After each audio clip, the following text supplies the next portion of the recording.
Hello, everybody, and welcome on into Prop Culture with Derek Carty of EV Analytics. I'm Thomas Viola here on a new home over at Wager Talk. So excited to be here with you all. And Derek, I'm very excited to be back with you for another season of NFL props. Man, we made it through the long, dark summer. I know you were thrilled with summer. You had baseball all summer long. But it is great to be back with you. And I know we're going to reference a whole bunch of, back last season, all that kind of stuff. But a lot of people over here may not know who we are. I do see some familiar faces already in the chat here. Yahtzee's back. I saw Brooke KGB in here. Evan's here. The guys are buzzing and they are really happy. And first off, for those of you who knew us before, thank you so much for all the support and asking about whether the show is going to be back this year. It means a ton to us because we have so much fun being here with you guys, sweating out bets every week. And it's great that we get to keep doing it and bringing it over here at Wager Talk now. But Derek, for those that don't know you, give the people a little bit of an introduction here, a little bit of a background. So first, very happy to be back. Ditto to everything Tom said. I'm Derek Carty. I'm the creator of the Blitz projection system. You can find it over at EV Analytics for sports betting, props, game lines. I've been in the sports analytics field for like 20 years. I've worked with a lot of really smart people who are, now making decisions for major league or pro sports teams. I keep a bet tracking sheet, which I'll be tracking every bet from this show on. I can try to drop a link somewhere to that. It's been really good. There's some people in the chat asking is Carty profitable? Yeah, someone said the big issue is trying not to get banned, which is really the truth. Over the last few years that I've been doing this, I think the ROI is like over 10%, between both sports combined, baseball and football. It's like almost 500 units at this point. It's been good. We are going to give you a show that is focused more on numbers than on narratives. We're going to be looking at the projections. We're going to be seeing where the value is, because ultimately betting doesn't come down to who you think is going to have a good week. It comes down to the percentage chance that you think he's going to have a good week relative to the percentage chance that the book is giving him. That's really all that matters. We're going to be giving you some gross props. You're not going to want to bet them, but then after you see them hit over time, you're going to want to. That's why we have people asking for the show. That's why we have people coming back. Gross bets are oftentimes where the value is, and that is going to be a common theme throughout this year, I'm sure. It really is. And, every year we do the same thing. I was texting you before last night's game talking about I was seeing an edge on the Saquon Barkley unders. Yep. Last year that drove us mad, but those are the kind of props. Like if it feels good in your stomach when you're taking it, it's probably not the best prop for us to be taking. And we're going to be taking a lot of them that leave you in knots, but then we're going to be making money at the end of the day. And that's what really matters at the end, right, Derek? Absolutely. That's what it comes down to. So for those of you that may not know the show, may not know how we do things, we are going to start off. Derek, first off, as always, I've got some good questions for Derek, some stuff to help you with your handicapping and how to look at and break down some of these props and the things that you want to be looking at each week. Then we've got some props that we have our eye on. We're going to be giving those out to you. And of course, after that, we open up the floor to you guys here. If you have questions, if you have props that you want us to take a look at, we are happy to do that for you. We'll stick around for an hour. I mean, we're going to have a pretty big audience here, I think, Derek. It might not be like last time where we can get to every single prop, but we will try every our single best. Question, you mean? So. Yeah, but we'll try. Yep. And man, the chat is absolutely blowing up for you guys, for you here, Derek. It is so great. Matt Bunzinski is cracking me up here, dude. Oh man, I'm so excited to get into it. But before we get into some of the props, my big question for you this week is all about how are we projecting out some of this usage here in week one? Like, everyone was making hay about the preliminary depth charts that were announced for this week. Oh, Travion Henderson is listed as the RB2. XYZ guy, Bill Ja'Cory Krosky-Merritt, of course, everybody's favorite darling of the offseason, listed as RB3. Are you staying away from any of these rushing attempt props? I noticed on the list of stuff we have to talk about, not too many in that category. Is the running back market something you're staying away from a little bit here as we get through week one, or are you trying to attack some of this uncertainty? So the same as anything else, it's kind of on a case-by-case basis. If you are using the blitz projections, you will see that there are some values showing on some situations that we really don't have a lot of clarity on. I feel like there's plenty that we do, but there's a lot that we don't. So, I mean, a perfect example was last night.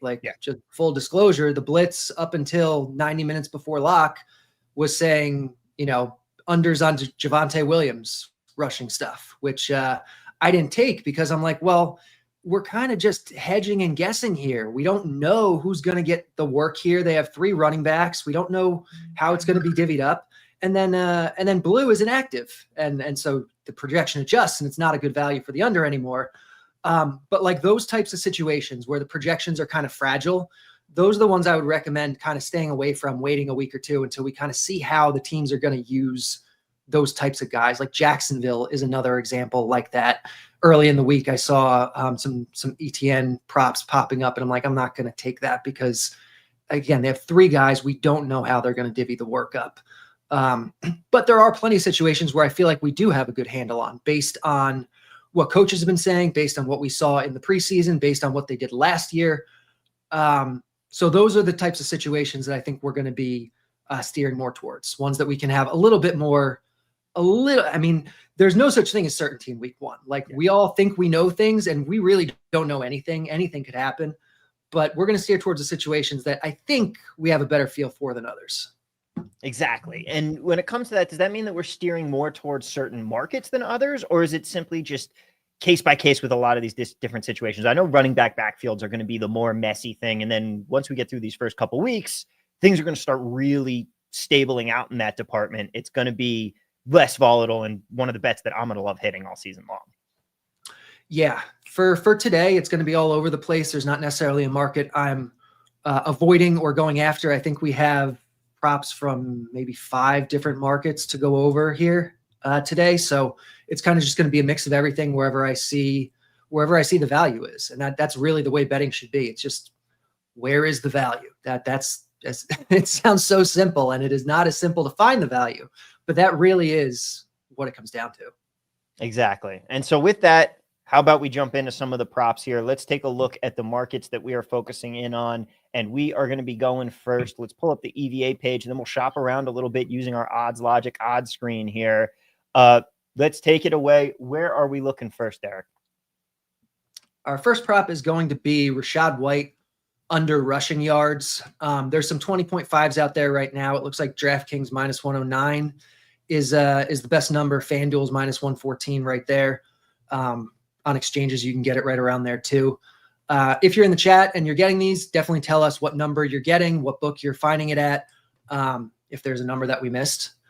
So Rachaad White, though, is our first guy. This is one of those situations where I feel like we have clarity on the new for Jacksonville or Dallas last night. At the start of last year, Rachaad White was the starter. Bucky Irving was the rookie.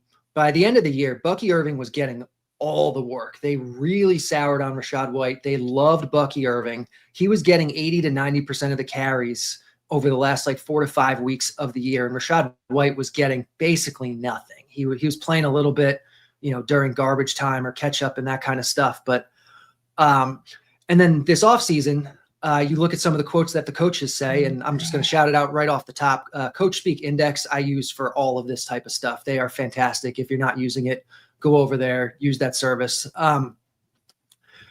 Bucks coaches basically said earlier in the offseason, we're kind of going to pick up where we left off, which means Bucky Irving.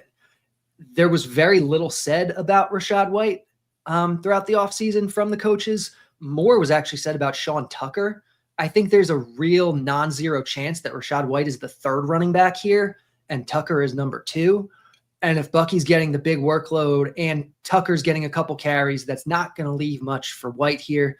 Again, there is some uncertainty. It's week 1. We don't know, but trying to read the tea leaves, this is the way I'm kind of reading it. So I'm good on this number. DK immediately moving the number a little bit right here. And hey, you know me, of all people here, I'm in the Sean Tucker hive. I am really, really hoping we get more Sean Tucker this season. DK has now moved to 19.5 on this one, guys. These lines do move quickly, and it's just going to move even quicker now, quite frankly. But when it comes to this backfield, it really does look like Rachaad White is going to be the odd man out here. I'm liking this for week 1 as well. And hey, we start off with a rushing prop here. Let's talk about our second one. Where are we going next, Derek? All right. Next up, we are going with, let me pull up my list real quick. Yep, we're going with another rushing prop here. And that is going to be Justice Hill, under 8.5 rushing yards, -110 at 365 is the best line, but you can see there's -115s, there's -120. They all project well. The blitz is projecting about 5 yards or so under the implied projection. This is another kind of uncertain situation, but one where I feel like more factors are going in our favor than are not. Like, these were the kind of lines that Justice Hill was being given last year. And there is a chance that the situation in Baltimore is different this year than last year. Obviously, Derrick Henry is going to take most of the carries. It's going to be a close game against Buffalo, so we would expect to see a lot of Henry here. There's a chance, I don't think this chance is quite as strong as it is for Rachaad White, but there's a chance that Justice Hill is like the third running back here. They really said that Keaton Mitchell looked great all offseason. They said that he's going to be involved in the offense this year, which he wasn't last year when he came back from the injury. There's a chance Justice Hill is kind of number 3 here. And even if he's not, these were still the kind of lines we were getting for him last year. And it doesn't necessarily set up as like a Justice Hill kind of game anyway. So, so yeah, that's what we're on here. Not to mention the fact, you've also got Lamar as one of your running backs. And of course. Yeah. Between Lamar and Henry, like, they will be eating up most of the work. Obviously this line is low, 8.5, but on average, you would expect Hill to need 3 carries to get here. And there's definitely no guarantee of that. Yeah, exactly. And it doesn't make you worried at all, given the fact that it is such a low number. Maybe we're getting the usage wrong, but we have a lot of pretty strong indicators here that this is going to be one of the more stable backfields we have. We do, yeah. And I mean, anytime, especially yardage props, especially anytime you bet a yardage prop, like, there is a lot of variance in them. Justice Hill could get 1 carry and break off a 20-yard run, and our read on this is exactly right, and we lose. Like, that is well within the realm of possibility. Yeah. But we are playing this not for any one individual bet. We're playing for the long game. We're placing lots of bets over the course of the entire year, all using kind of the same process, and we expect over that larger sample size the wins to outweigh the losses, and historically that has always been the case. Exactly. It's about playing those percentages, and it's about looking more at it's not about did we win or lose a bet in a given week. It's about saying, okay, so he broke off a big run. We didn't win this week, but it was his only run of the game, or he only had 2 handoffs, or his usage was really, really low. We're correct on this. This is something that we want to continue betting through the season, and we're going to be piling up those wins as time goes on. Right. That's exactly it. Mm-hmm. Now, third up on our list here today, we are going to be heading into the receiving market, but we're going to be sticking with a running back here. J.K. Dobbins, player in a new system.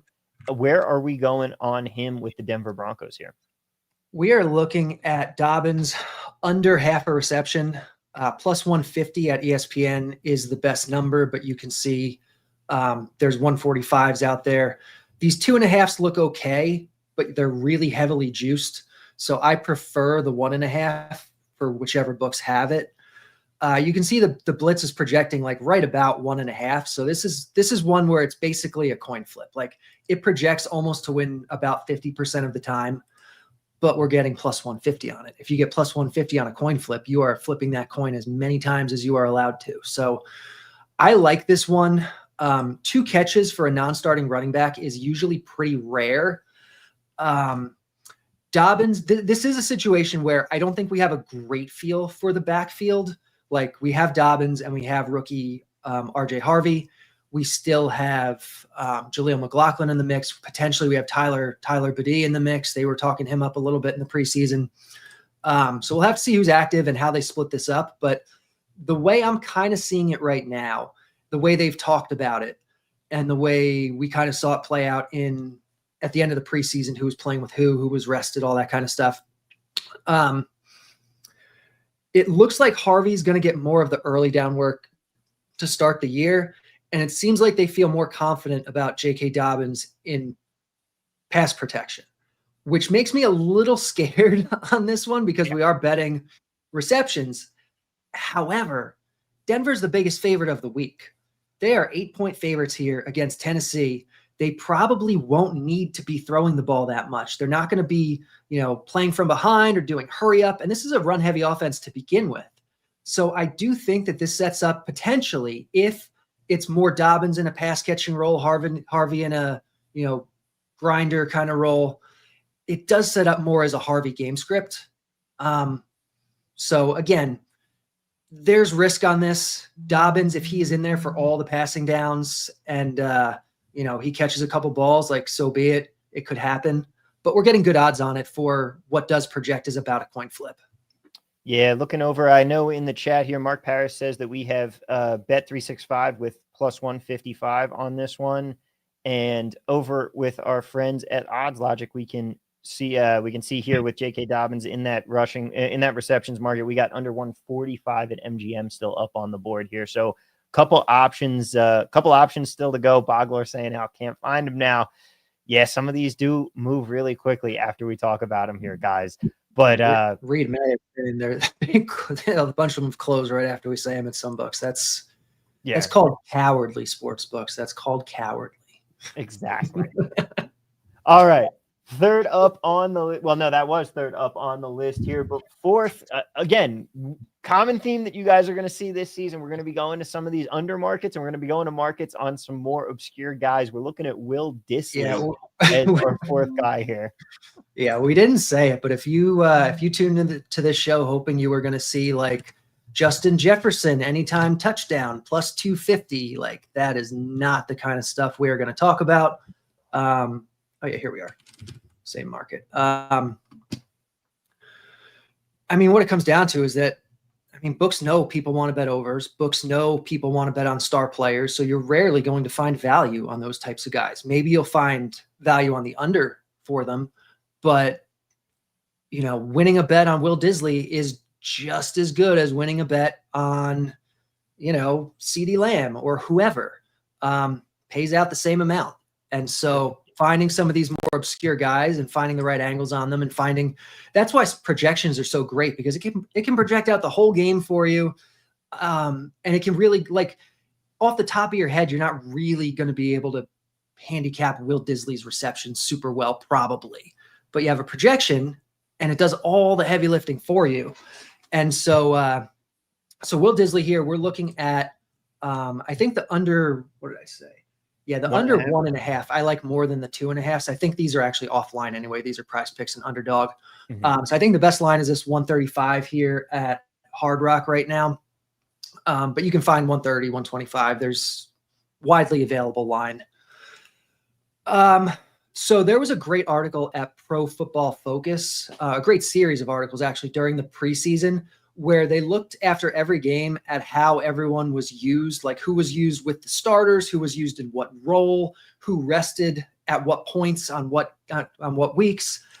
And basically what they kind of surmised during week 2, which was the last week that starters played for the Chargers, was that Will Dissly is going to probably be the second tight end here. They signed guy from the Jets. I'm blanking on his name. Tom, help me out. Who did they sign? Oh man, who was the Jets tight end last year? That's a great question. We had a lot of Rucker is still there. No, not Rucker. It was the guy who's actually pretty good. Tyler Conklin. That's what Conklin.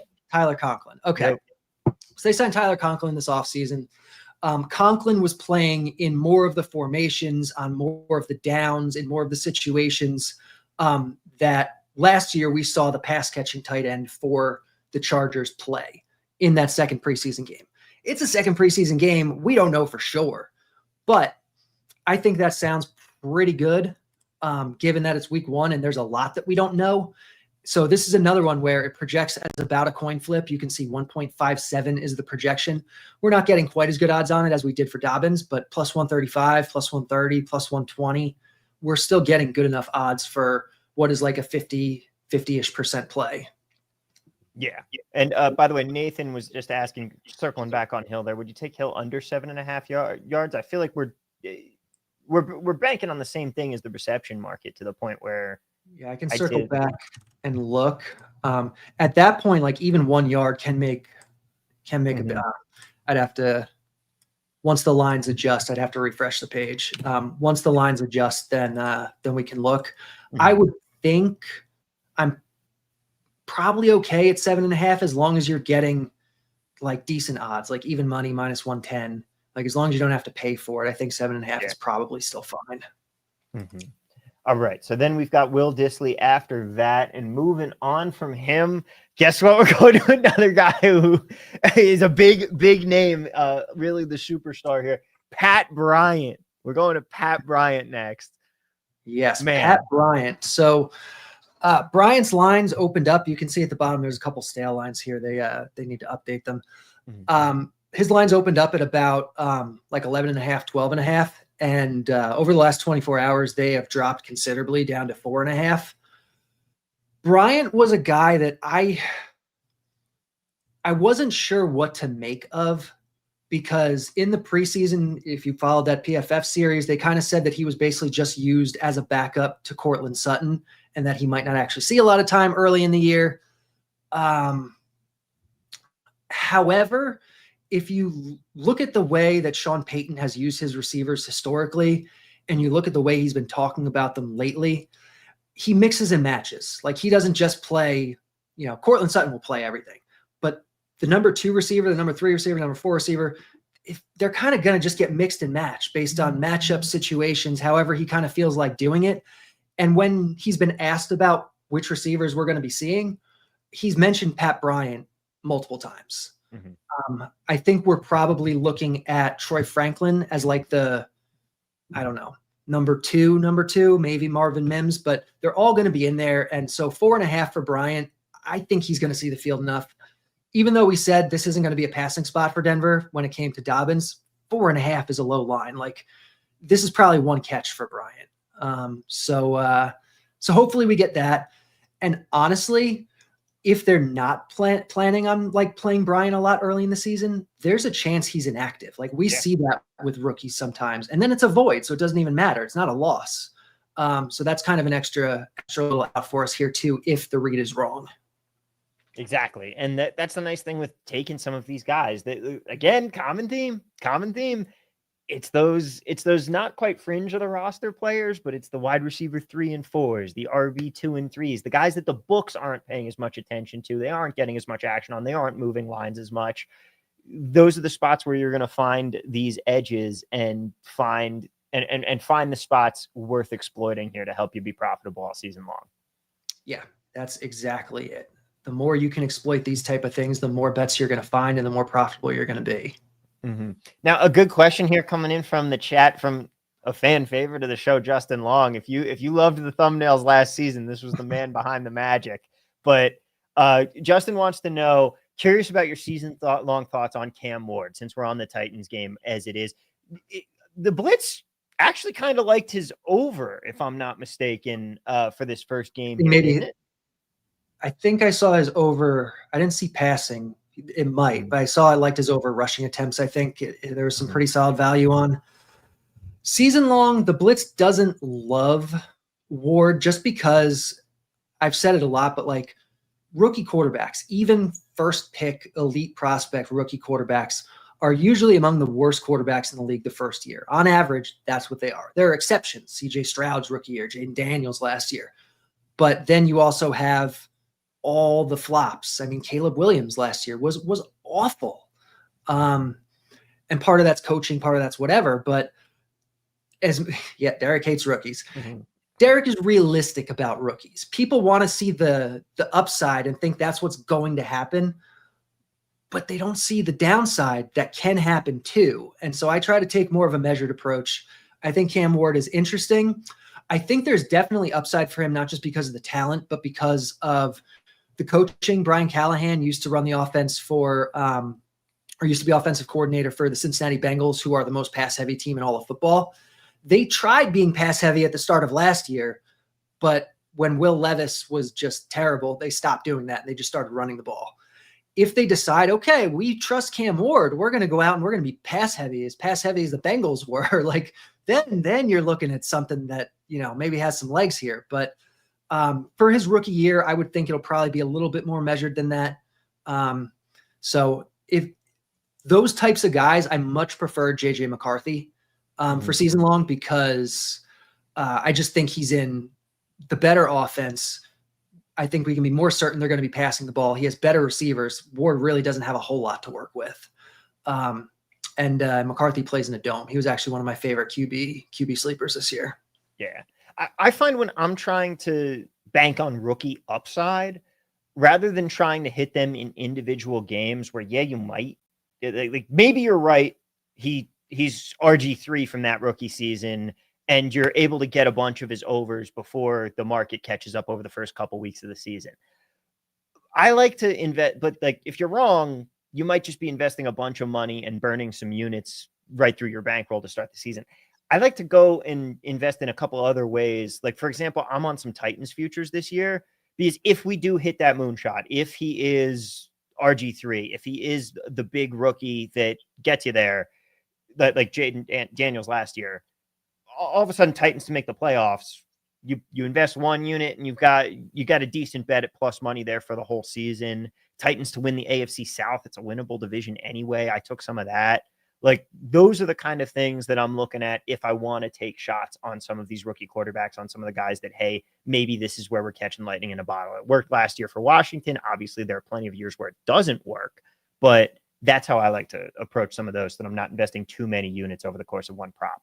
Yeah, I think that makes sense. And that's something we'll talk about throughout the course of the year, is that even if you think a certain prop is plus EV, if it's showing up week after week after week, like last year, Saquon Barkley unders were showing up week after week after week after week. And I'd only bet them occasionally when the value was like really, really good, because if you're betting it every single week and he winds up being the outlier, which he did, which is super annoying, because he's not going to do that again. It was not sustainable.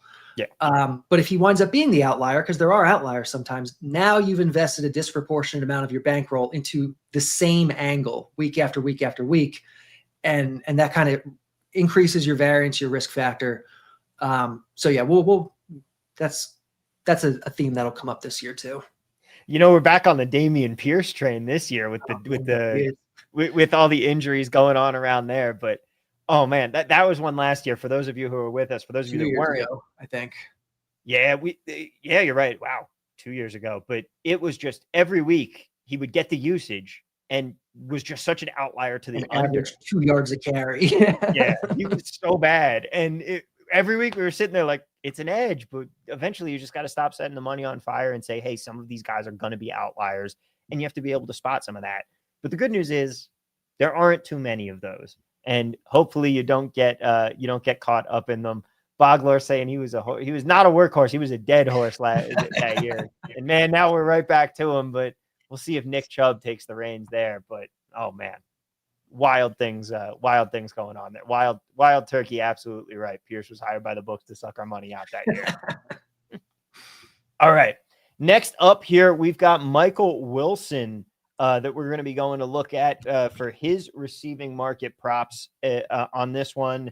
We got multiple lines out for him, so hopefully you guys can find something here. We got some 2.5s. I'm seeing FanDuel's got 2.5 plus 112. Pinnacle's got plus 117. Bet Rivers has plus 117 on his 2.5. Where are we looking with Michael Wilson here? So we're looking at his receptions, actually. And we're looking at the 2.5. It looks like minus 135 at MGM is the best line. This 365 line is stale. I think they moved to like minus 160 or something when I looked. So the minus 135 is still good, though. The minus 140s are fine. Minus 145 is okay. This is another one that comes back to coach speak a little bit. They've really talked up Zay Jones. I almost said Zay Flowers. I'm like, that's not right. Zay Jones. It almost sounds like Zay Jones could be the number 2 receiver here, or at the very least cut into some of the work, the routes, the targets that that Wilson was getting last year. They signed Zay Jones last year. He dealt with some injuries. They really didn't play him very much, even once he was healthy. But the year before, like Zay Jones, the couple years before, Zay Jones was like a legit target earner. So to see him just fall off the map was a little surprising. I think the injury had something to do with it. And with them saying that he looks so good in camp and how they want to see him integrated more into their offense, I think that only means bad things for Michael Wilson. I think this one's a little on the fringe. Like I wouldn't take it more than like another, 10 points or so. I liked it where it opened a lot more at like that minus 215 number. I think there were even some even money or plus money when it opened. But at this number here, I'm still good with it. Mike Didino has a question. He's most likely talking about Pat Bryant here, but longest reception at Caesars at 5.5 yards. What do you think about these longest reception markets? Is it something you look to on some of these guys where we are kind of just banking on getting one catch, something like that? Is it an alternate way to attack some of these props if maybe some of the value goes away on the receptions market, but isn't updated here? Thoughts? Yeah, it could be. I mean, I always want to know what the odds are on it, but that could be a play if we're talking about Bryant. I don't do a lot of longest receptions just because it's not something that I explicitly project out. So I kind of need to feel really confident in it to see that it's a value. But in that case where it's so similar to the regular line, if he catches a ball, I do think there's a decent chance it's over that 5.5. So I don't mind that, especially if you're getting, instead of paying minus 160 on the 4.5, like if you're getting the 5.5 at like minus 110 or minus 115, I think I like that more. Yeah, Boglor says Caesars has 4.5 minus 160, and Mike is saying it's minus 130. So it's not quite as good, but I think it's viable. Yeah, it's something if you have some if you have the angle. I mean, it's not the worst play in the world. Yeah. All right, next up here, we've got a couple more to get to. We've got a couple quarterbacks that we want to talk about here. And next up, we're going to be going to Michael Penix. Oh, man. We're going to Michael Penix interception markets. Derek, you're going to have to talk me through this one here, my friend. Interception markets are not something that I'm going to have like super insightful analysis on throughout this year. We're going to throw them in there every once in a while because historically they've been super profitable. But like, is Michael Penix going to throw half an interception or is he going to throw 0.6 interceptions? Like, there's not a lot of analysis that's really going to like cut into that. It's kind of just the projection knows all the different things about the game factors, the opposing defense, the Penix's talent level, the different, schemes and whatnot that the teams are going to run. And when it puts it all together, it says, hey, there's big value on this. And so historically with a market like interceptions, I just tend to be like, all right, I trust it. It says there's value here. So if we're getting Michael Penix at under half an interception at plus 115, and that says it's good value, well, that's good enough for me in a market like this. Mm-hmm. Especially because I feel like a lot of times people, they put too much weight into historical interception numbers or whether a quarterback is like, quote unquote, like bad or something. Interceptions are so noisy. As much as you think they should be driven by talent, and they are to an extent, so much of it is just driven by noise that, if you're getting, a decent number on it, like you'd take plus 115 on a number of different guys. It doesn't have to be Penix. That's just who they happen to be hanging the number for. It's just the way it is. He talked about it on me he talked about it on a show with me, so I know he's okay with me saying it here. Ed Fang from the Power Rank had a really, really interesting angle on interceptions last year, maybe 2 years ago now. That keeps blending together, man. But he was talking about looking for bad balls, looking for batted balls, and you're basically using that stat to determine a little bit of quarterback luck. Like Patrick Mahomes had just an insane amount of luck with dropped interceptions over the course of the first couple of years of his career. And you can look at some of the players like that and say, well, wait a second, you're almost treating it like soccer, like expected goals, expected interceptions. And you can use that to kind of try and calculate the fair value on some of these interception props. And that's how I like to look at it. Look for the quarterbacks that throw a lot of bad balls that take a lot of those risks. Jameis Winston, everybody's favorite. Penix under 0.5 interceptions, plus 116 at FanDuel. There you go. Right. There we go. You've also got Wilson under 1.5 at plus 150 here. I probably like that more than the 2.5. We're being honest. Let me go see what the projection was again. But if that's how books have shifted this after we gave it out, I wouldn't mind. 1.84. So it's probably like a 40% hit rate on that. But at plus 150, that's not bad. Yeah. So I kind of like that. Mm-hmm. Yeah. So again, when we talk about props like those, you're taking a bigger risk here. They're going to be more volatile. You're flipping a more dangerous coin. But it is, again, we want to be flipping those coins all season long, and that's how we end up being profitable here at the end of the season. Yeah, absolutely. That's what it comes down to. All right, one more prop here, and then, ladies and gentlemen, start throwing your prop questions in the chat. We're going to have another half hour here to talk and answer any questions that you have, take a look at any lines we can. So please get those in there. In the meantime, Derek, I'm going to turn it over to you for Geno Smith. We are going to be looking at his interception prop as well here. Yep, Geno Smith, now of the Las Vegas Raiders, under half an interception, plus 105 is the best line you can find out there right now, it looks like. But plenty of stuff within 10 or 15 points that still projects really well.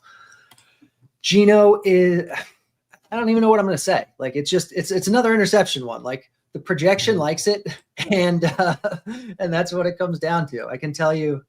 Let me tell you, this projects to win 66% of the time. So if you're getting a 66% winner at even money-ish, you are very happy about that. And that's all it is. When you consider all the different factors that go into it, that's our best guess for his probability of it happening. And the odds are out of whack with that probability. Evan Pelfrey's on the case here, finding us a plus 104 at FanDuel still. We love it. I'll tell you, the biggest regret I have is that I'm on the show and I don't front run the props because that's just morally wrong. I can't do it. Yeah. And it just means that I'm just watching all the value disappear off the board here before I take my pilgrimage to Arizona tonight to bet for the weekend. Yeah. Oh, I keep forgetting. Yeah. You can't even just like bet on your computer, like during the show, or you have to. Yeah. That's so weird. That's so weird. Can't bet on props in Vegas. Yep. It's the struggle. Eventually one day sports betting will be legal here in Las Vegas. But until then, we will continue soldiering on. And ladies and gentlemen, that is going to do it as far as the bets that we have for you. But the show is not over. Don't start disconnecting right now. Throw your questions in the chat. What props are you guys looking at this week? What props do you want answers on? What questions do you have in for anything? Hit us up with questions. If you want to talk a little bit of season long here, we can do some of that too for you, because I know, Derek, you have season long projections as well, and we are here to help. So please throw your questions in the chat. While you do that, I'm going to give you guys a quick recap of our best bets for this week. We've got Rachaad White under 20.5 rushing yards, minus 114 over at FanDuel. Justice Hill under 8.5 rushing yards, minus 110 at Bet365. J.K. Dobbins under 1.5 receptions, plus 150 at ESPN Bet. Will Dissly under 1.5 receptions, plus 140 on Hard Rock. We've got Pat Bryant over 4.5 receiving yards, minus 115 at BetMGM. Michael Wilson under 2.5 receptions, minus 135 at BetMGM. Watch out for that 1.5 number. If you've got it at good plus money, that's good too. Michael Penix Jr. under half an interception, plus 115 at ESPN. And Geno Smith under 0.5 interceptions, also plus 105 at ESPN. All right, Derek, let's take a look. Let's talk to some people about their questions. And let's start off here. First off, Danny Diaz saying minus 108 is okay. Is minus 108 okay? I'd say that's still you're still in the right range. That's only about what, 52%, and we're looking at here. Yeah, you're fine there. Mm-hmm. All right. Mike Didino says Derek mentioned Pacheco under attempts. Still a play. You interested in Isaiah Pacheco here? Yeah. So I gave out Isaiah Pacheco under attempts. I think I actually tweeted it out when the blitz projections for week 1 first dropped, and I still like it. But it has moved considerably since where I gave it out. I think I gave it out at like 13.5. It might even have been plus money. And it's like 11.5 now. but that still does show some value. So you can still take Pacheco if you want. Do we have the screen? Yeah, we do have the screen up. I can pull it up right here. Let's see where his lines are settling now. So it was Pacheco, rush attempts. I think the yards are probably fine too, but the attempts was what I did. That's going to be a stale line. I know they're working to get those back up and running. It's not easy, that book. So yeah, 11.5. Go ahead. Yeah. What is that? 365? 365. Yeah. Yeah. It's been tough lately. Yeah, they're hard. So 11.5 plus 105 available to a few books. Down to even money. The Blitz is projecting less than 8.5 here. So we're still getting 3 carries under the line. So I'm still fine taking it at this number. If you didn't get in on the 13.5, the 11.5 is still good. This is another one where I feel like people are almost wish casting what they think should happen as opposed to what is most likely to happen, or at least the mean scenario based on all the different possibilities. At the end of last year, we saw Pacheco and Kareem Hunt basically rotate drives towards the end of the year once Pacheco came back healthy. And they did the same thing in preseason week 3, which is when they played together. Again, that PFF article was really insightful with that kind of stuff. So as much as people are like, well, Kareem Hunt's old and he should probably just be done. It doesn't matter if we think he should be done. It matters if Andy Reid thinks he should be done. And indications are Andy Reid probably doesn't think he's done. They also drafted a running back this year that could eat into, could pick up a couple of carries. But really, if they're splitting the workload at all between Pacheco and Hunt, the 13.5 was egregious and the 11.5 is still pretty good because they're the second most pass heavy team in football. This projects to be a close game and they're probably not going to run it enough for, a guy getting half of their carries to get to 12. Yeah. And he probably won't even get 12. Yeah. And he might not even get half the carries. Yeah. Rest in peace, our Samaje Perine receiving yards over. We loved it. So that was your favorite last year. I loved it. Oh, it was so great. It was free money every single week.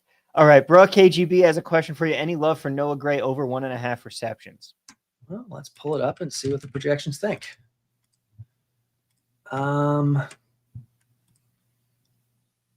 So not really. So the way this EV Analytics works, the expected value goes from 0 to 5 stars. I'm generally looking at stuff that's at least 3, usually 4 or 5. 2 stars, there's enough uncertainty where we actually haven't mentioned it this show, but you used to say it all the time last year on the show, is like the prop projections and the value that we see are more directionally correct than they are precisely correct. So like if the expected value is 2 stars, maybe it's, like a projected 6% ROI or something, which when you consider the variability in it could really be like a true 0% ROI or a -2. We don't know. So I like to give myself wiggle room. There's certainly plenty of 3s and 4s and 5s out there where you don't have to go down to 2s. Theoretically, there's a little bit of value on Noah Gray here, but not enough where I think I would take it. Yeah, it's again, more uncertainty with him. I feel like he's supposed to start taking over for Travis Kelce more, but this is probably going to be one where maybe the modeling works out for us a little bit more into the season here. And Kelce could easily be another one where everyone's like, oh, Kelce's done. Now he's marrying Taylor Swift and he's going to be checked out. And like, he's still playing. He still had a massive workload last year. Noah Gray was a part of the offense, sure. But I don't necessarily think that Kelce is washed or going to have to take a step back or anything like that. I think that's just an assumption that everyone makes that could or could not be true. Yeah. All right. Evan Pelfrey here says, love the work. Moving forward, would appreciate if the plays could be given out a little more concisely. All right. We can work on that, Evan. No problem for you here. Bogler saying, last night I went 4-0 on props. Are you just filtering by the difference? How do you select? Combination of both. Again, I'm usually focusing in on the 4 and the 5-star plays. I'll look at the implied difference. They'll usually correlate pretty strongly, not exactly, but they'll usually kind of tell the same story. And then I'm kind of applying, at least myself, just kind of some additional mental filters on top of that. The kind of stuff I talk about on the shows. I said it earlier, like I didn't take the Javonte unders yesterday as well as they were. popping before blue was out. Like I didn't take them because it just felt so fragile. It just felt like I'm projecting this amount for Javonte, this amount for Miles Sanders, this amount for blue, but it's just a guess. Mm-hmm. And so those ones I'm not taking. I'm going ones where I feel like we have a better feel for what the situation is, or there's like a real angle attached to it that makes sense. Yeah. Reed Phillips says, am I crazy to think that Daniel Jones over 21.5 rushing yards might be a play? Every year we do have to remind ourselves he's got some sneaky wheels. I am so high on Daniel Jones this year. I don't know about this prop. I haven't seen it yet. Daniel Jones is not that bad. When you account for how bad his context was in New York, and you account for how much better his context is in Indy with better receivers, better O-line, maybe better coaching, depending how you want to spin it. Indoors, I like Daniel Jones this year for fantasy. I thought he was like a really sneaky, like last round pick quarterback thing. I think in week 1 for fantasy, the Blitz actually projects Daniel Jones as a top 10 quarterback. So I'm probably playing him in one of my leagues this week. So good luck to me. But yeah, it looks like there's some solid value on his over rushing here. Mm-hmm. So there you go. Yeah, that's a play I'll probably be putting in. Oh, now here we go, Derek. You ready to throw up in your mouth a little bit? Because I know this play has value. Super gross, but any value on Rattler in his attempts or yards. Just threw up a little from Wild Turkey. And yes, I know for a fact because I bet this earlier. Yeah, so I will usually go for volume stats before I look at yardage stats. So pass attempts, there's some value here. His completions, let's see. Yep, there's some value here. His yards, I'm sure there's going to be some value on. Yeah, plenty of value on the yards. Yeah, I don't mind taking Rattler overs if you want here. This is something that we usually get into as the season goes on more and quarterbacks start getting hurt and we start seeing backups. Mm-hmm. But generally speaking, the market, the public, everyone tends to think bad quarterbacks are worse than they actually are. If you make it to the NFL and you get the opportunity to start an NFL game, even if it's because of an injury, you are a certain level of competent that I just don't think everyone realizes you are. Spencer Rattler, probably the worst starting quarterback in football right now, but he's probably not like atrocious. He's probably okay. This game, I think, projects pretty fast paced. It's indoors. He's at home. They're probably going to have to throw quite a bit as big underdogs against Arizona. Like, I kind of like it. Generally for these ones, I'm looking for maybe a little more value just to feel a little less squeamish about them. But there's certainly enough value here where you can take this. Yeah. I mean, I'm on it. I'm betting on bad quarterbacks, but you're betting on bad quarterbacks to not be completely atrocious. You're not be completely atrocious, which historically we've done really well with. Exactly. We've hit some Easton Stick overs and some Tim Boyle overs and some. Shout out to I don't even know, but like I'm not afraid to play those, and you shouldn't be either. Yeah, Zach Wilson last year, I think we hit a big one on. Yeah. Man. Oh man. Tim Boyle is a psyop by the government to convince you that anyone can play quarterback. That man is not good at football. It's absurd he still has a job.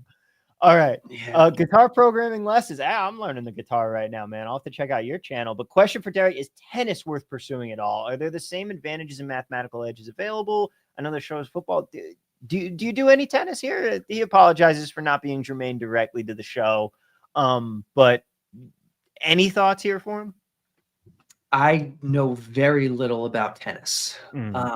I would imagine that, yes, you can definitely find edges mathematically. I couldn't direct you where. I certainly can't do it myself, but I think he asked if it's possible. Like, yeah, it's definitely possible, I would think. Yeah. I think in my experience with betting tennis and what a lot of sharp, really smart people who bet a lot of tennis and make a lot of money doing it have taught me is it's much more news-based. It's almost like attacking NBA props. You're not quite, because NBA is still like there is much more of a degree of mathematics to your projecting people out. But tennis is much more, you find the edges in being faster than the books to news and things like that. Knowing that this guy picked up an injury in his last match and maybe he's a little bit more of a risk factor here in this one. knowing like a little bit of coach speak index of what guys were saying in their post-match press conferences, things like that. It's having a knowledge of how two guys face up against each other, having more knowledge of what a guy does on certain courts, clay, grass, hard court, things like that. Much more vibes approach, honestly, to betting tennis. But that is my little nugget of wisdom here for you on that one here. Reed Phillips saying Kelsey slimmed down and got back to work, even admitted to being in the relationship honeymoon stage last year. I think he's focused in. We'll see. I think he did say yesterday when he was asked about if this is his last season, he was like, this is the last year of my contract, but he said he's still feeling good and healthy. So I don't know. Maybe this isn't the Travis Kelce retirement tour here.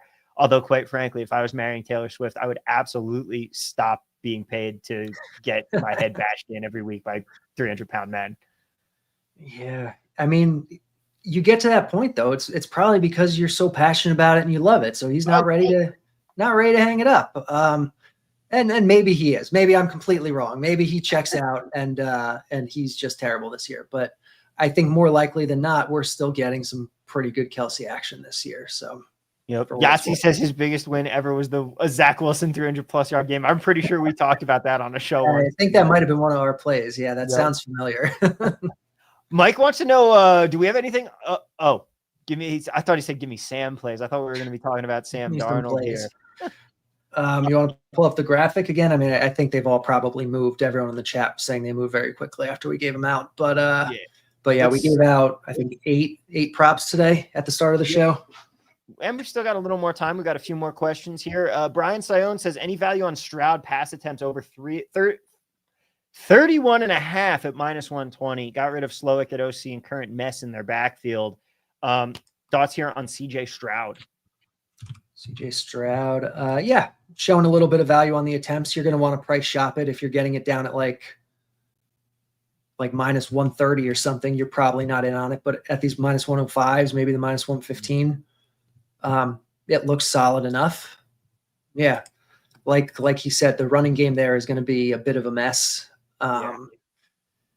It hurts that they are not going to have Christian Kirk this week, but they do seem pretty high on their rookie receivers. They've said Xavier Hutchinson has looked good throughout camp. So they've talked up their second tight end, Kate Stover, a little bit. So yeah, they could be, I could see this happening for sure. Yeah, and shopping around here a little bit on his attempts, like Pinnacle's got 32.5 at -110. FanDuel's got 31.5 at -120. You got a -105 over at BetMGM. You've definitely got some options here, like our odds logic screen is showing. So shop around, make sure you're getting the best line. That's the number one thing that we're always going to tell everybody all the time, is that if you want to be a better bettor, the very first thing you have to do is go and shop, make sure you're getting the best line every single time you bet. Even if you're just a $20 bettor and I say just, I don't mean to unit shame here. If you're betting $20 a game and you think, oh, well, it's 15 cents or whatever it is, still do it.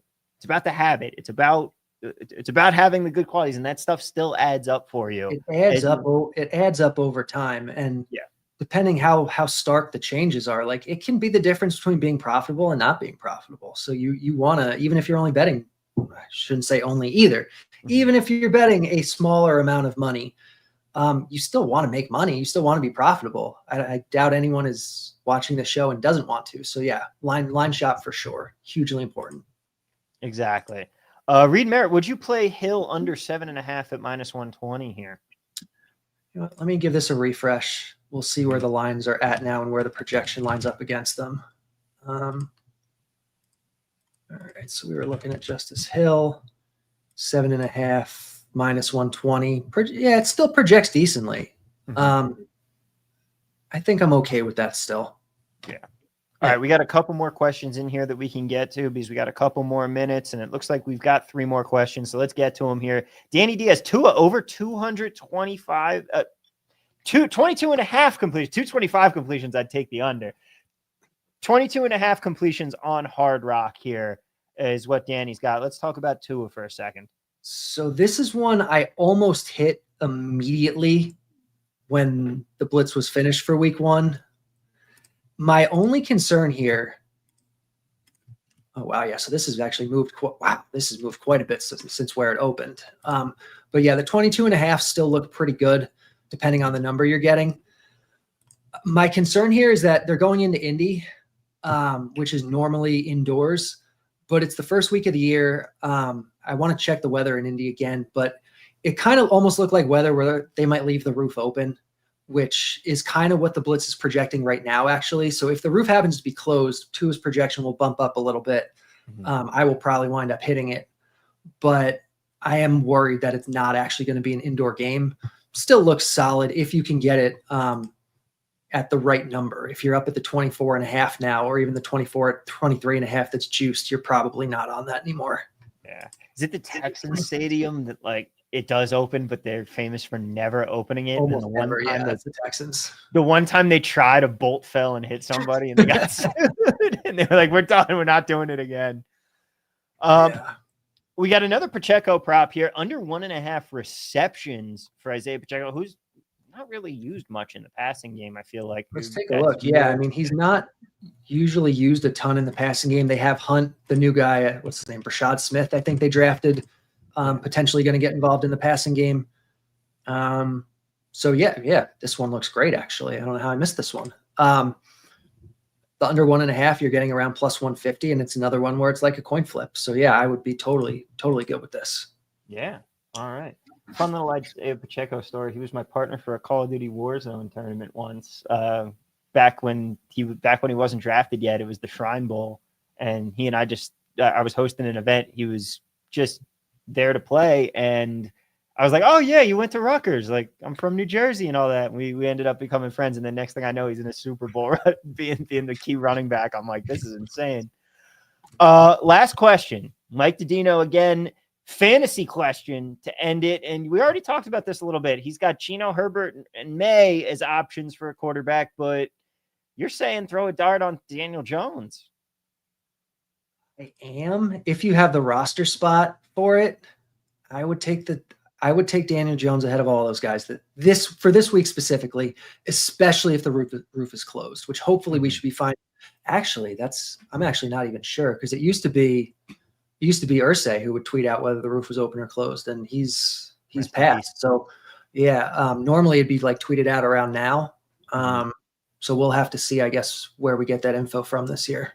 Yeah. All right. We will have to find that out. But in the meantime, ladies and gentlemen, that is going to do it for us on the show today. Thank you so much for being here, everybody. We have had a whole bunch of viewers. It has been a great time. We love having you all in the chat. We missed having you. We are so glad to be back. Thank you guys to our old friends. Thanks for following us over to the new channel. To our new friends, it is great to be here with you. We are very, very excited to see you guys over the course of this season. It's good to be back. Football is back. We're back. This is the best time of year. Derek, it's a pleasure to be working with you again, man. I always love it. I'm so glad that we were able to make it happen. And for everybody else, let's cash some tickets this week. Let's start off with a good one. We'll be back next week, same time, same place, noon Pacific, 3 p.m. Eastern time, all ready for week 2. But in the meantime, let's have some fun and cash those tickets. Best of luck on week 1, everybody.